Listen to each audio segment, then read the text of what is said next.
El Salvador, February 2023. Cameras roll as thousands of shirtless men, shackled, heads bowed, march into a brand new mega-prison, the Terrorism Confinement Center, or CCOT. Its mastermind, President Nayib Bukele, the self-styled world's coolest dictator who has waged war on gangs that have plagued the country for decades, using mass arrests and brutal incarceration. Once the murder capital of the world, El Salvador is now one of the safest countries in the Americas. But critics say this comes at a price. Thousands jailed without due process, allegations of torture, and power concentrated in one man's hands. This is the story of El Salvador's brutal path to peace and why the safety Bukele delivered could come at a dangerous cost. 2015, El Salvador, a small country of about 6 million people in the Americas, is the murder capital of the world. 103 homicides per 100,000 people. Entire neighborhoods are controlled by gangs like MS-13 and Barrio 18. Extortion, kidnappings, and killings are a daily reality. But something unprecedented happened. The murder rates plunge, halving in just 3 years. One theory is that the previous government was beginning to talk to gang leaders to find some sort of modus vivendi with these groups that would allow them to bring homicide rates lower while leaving the gangs with significant political power. While homicides fell, gangs still ruled. Enter Nayib Bukele, a young mayor turned political outsider with giant ambitions. He was a former mayor of San Salvador. He'd had some success there increasing security, and he presented himself as a breath of fresh air. Bukele's background is in marketing. He has a really refined sense of how to present himself. He's obviously incredibly social media savvy.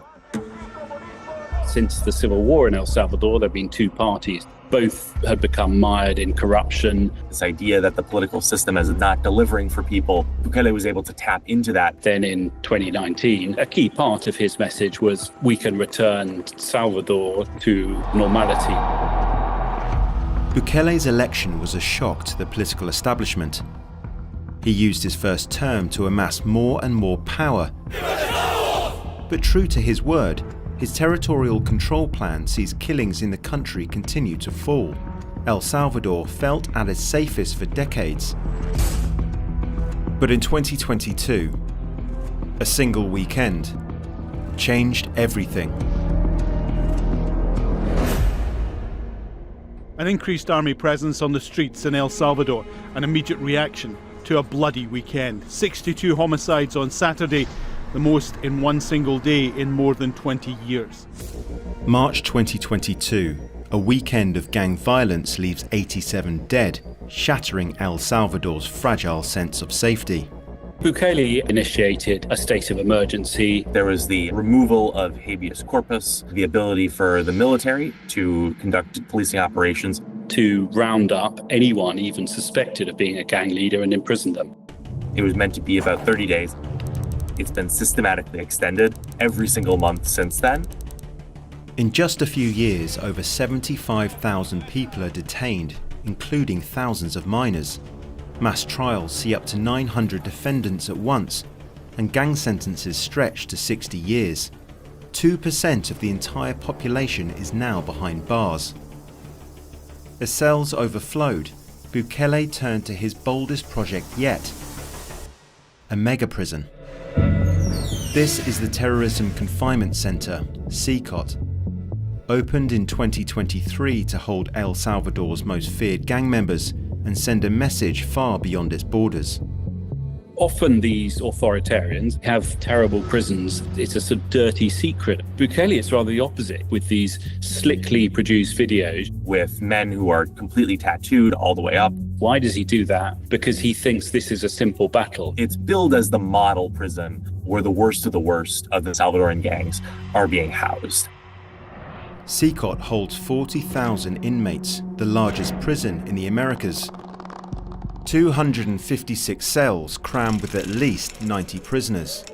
Less than a square metre each, and below Red Cross guidelines. Bunks are bare metal sheets shared between inmates, and each cell has just 2 toilets, no walls, no doors, no privacy, all under harsh artificial light that never turns off, while guards watch from above through a steel mesh ceiling. Bukele is completely unapologetic about all this, but of course, what he's doing is deeply controversial. NGOs have reported over 300 deaths in the Salvadoran prison system. Instances of torture, of being beaten by guards, of being, in some cases, sexually abused by guards. Tens of thousands that are there in CCOT have no voice. They don't have lawyers. They don't have access to communication. Despite this, Bukele's popularity has soared. There was another election last year when he got more than 80% of the vote. That was genuine displays of popularity. People are able to walk down the street at night freely for the first time in their lives. You can't really undersell that. But that safety has come with a price. Unprecedented power concentrated in one man's hands. And now, his model is gaining admirers far beyond El Salvador's borders. Across Latin America, Bukele's playbook is spreading. This map highlights countries where political leaders have openly embraced elements of Bukele's security strategy. He's something of a poster boy. The question is whether it can actually be mimicked elsewhere. In Honduras, they launched another state of exception. Extortion went down a little bit, murders went down a little bit, but then yo-yoed right back up. And then in Ecuador, of course, Daniel Noboa declared a state of internal armed conflict against gangs. And similarly, we saw a moderate decline in homicide rates. That being said, I don't think that it's going away anytime soon. In places like Peru, Chile, which are both heading into elections, the number one issue that a lot of voters have is insecurity. I think we're very likely to see heavy-fisted candidates rising to the top in some of these elections. Even Washington, normally quick to condemn abuses, has embraced Bukele as a partner. Both countries are trying to use their relationship with one another as a means of signaling. He's had no issue with allowing the United States to portray El Salvador and the CCOT prison as a hellhole, that immigrants could well end up there. This facility is one of the tools in our toolkit that we will use if you commit crimes against the American people.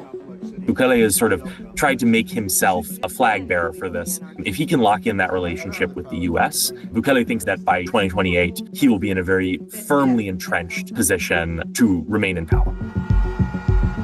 Bukele's success has cemented his authority, and with it, his grip on power. In 2024, he won a second term despite a constitutional ban, after a court packed with his allies cleared the way. By 2025, his party abolished term limits altogether, allowing him to run indefinitely.